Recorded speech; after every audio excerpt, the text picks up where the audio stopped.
না আমার সাথে যখন কথা বলে একটা 25 থেকে 35 পর্যন্ত, তখনই আমার সাথে সন্তানের সাথে শেষ কথা। তারপরেই মারা গেছে, 2 দিনের ভিতরে আমার সন্তানটা মারা গেছে। এটুকুই আমার চাওয়া। কিন্তু আসলে তো বললাম মা আমি আইতে আসি, কিন্তু আমার সন্তান তো আর আসে না। আসে তো লাশে আসলো, তো 5:30টার দিকে আমি যে লাশ থেকে মাঠের মধ্যে শুয়ে রাখি। শেষ সম্বল এখন শুধুই স্মৃতি।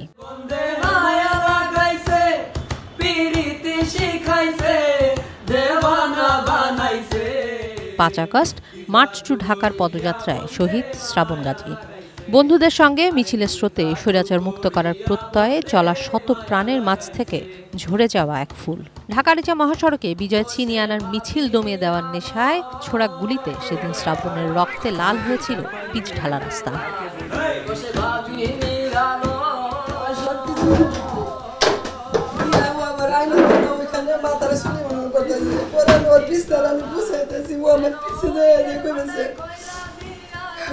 আমি যুদ্ধে যাইতেছি।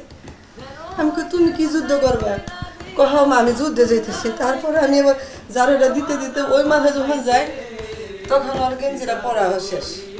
তখন আমার মা আমি সত্যি কিন্তু যাইতেছি। তখন আমি আবার বলেছি বাজার, যদি আমার 2টা সন্তান থাকতো তাহলে আমি তোমাকে 2 বারে পাঠাই দিতাম, আমার কাছে তো একজন আসতো।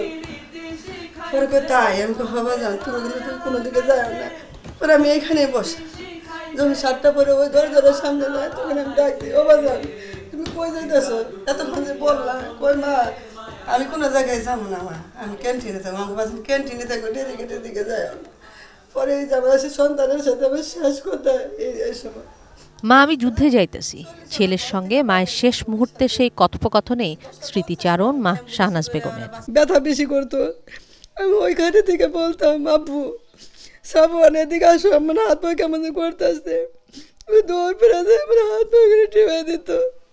এখন আমি এই জিনিসগুলো ফিল করি যে আমার সন্তান না থাকলে যে একজন মা বাবার কত বড় কষ্ট, এই কষ্ট মানুষের বোঝানো যাইতেছে। যার গেছে সেই বুঝতেছে তার সন্তানের বেদনা। ঘুরে ঘুরে বলতো, যখন আমি ভাত খাইতে বসি আমি ডাক দিতাম শ্রাবণ, বলতো ওকে আম্মু তুমি কি আমার খাওয়াই দিবা? আমি হবা যেন আসো। ওকে 2 ভাই বোনের নিয়ে আমি ওকে ভাত খাওয়াই দিতাম। এখন ভাত খাইতে গেলে আমার সবচেয়ে বেশি মনে করে আমার সন্তানের কথা। ভুলতে পারি না আমার সন্তানের স্মৃতিগুলো। কোয়ালিটি সম্পন্ন আন্তর্জাতিক মানের CMT 500W CSRM committed for better still।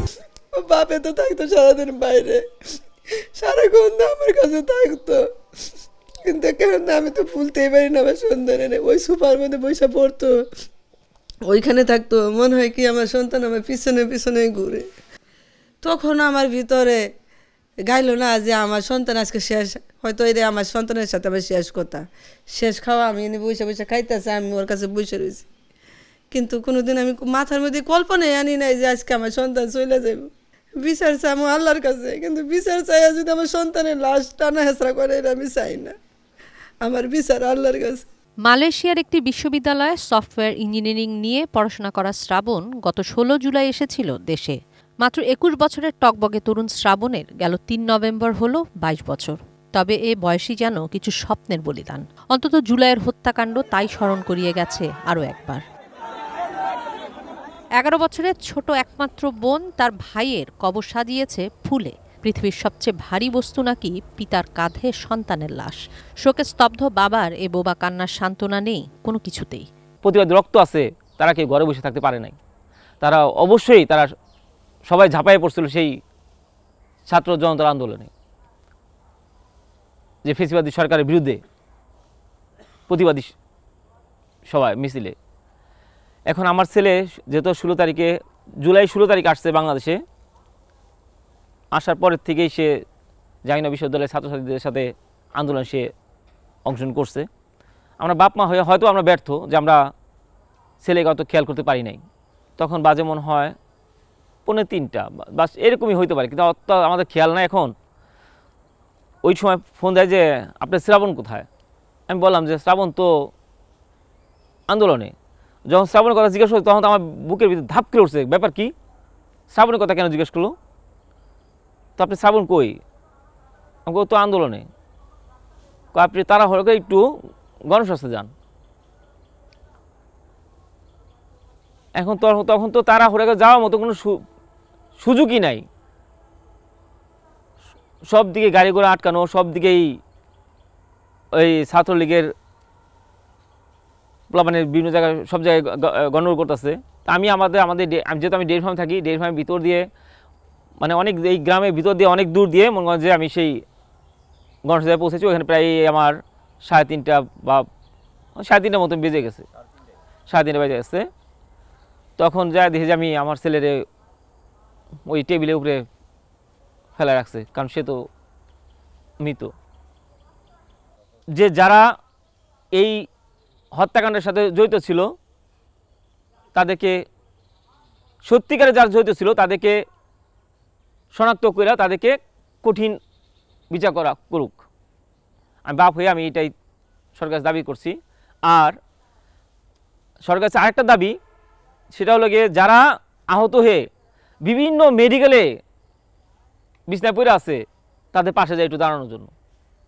কারণ আমি একজন শহীদের বাবা, আমি যা বুঝতেছি আমার কত কষ্ট, কিন্তু এরকম কষ্ট নিয়ে আরও অনেক বাপ মারা বিভিন্ন মেডিকেল করতেছে, যে তারা মেডিকেলে অনেক চিল্লাচি করছে, অনেক কান্নাকাটি করতেছে যে তাদের সন্তানের চিকিৎসা দেওয়ার মতো কোনো টাকা পয়সা নাই, তাদের ভালো কোনো চিকিৎসা হইতেছে না, যে এটা যেন সরকার খেয়াল রাখে। জায়গায় জায়গায় কত বাধার ভিতরেও তো তারপরেও গেছি যায়া যখন ঢুকলাম গণস্বাস্থ্যে, ঢোকার পরে আমাদের সেনাবাহিনীও করছে, আমাদের সহযোগিতা করছে বলে গাড়ি পার করার জন্যে। তো গণস্বাস্থ্যে যে যাওয়ার আমরা চলে গেলাম, যায়া ঢুকলাম, ঢুকে দেখি বলে ও লাশ দেখে তখন একটু আমাদের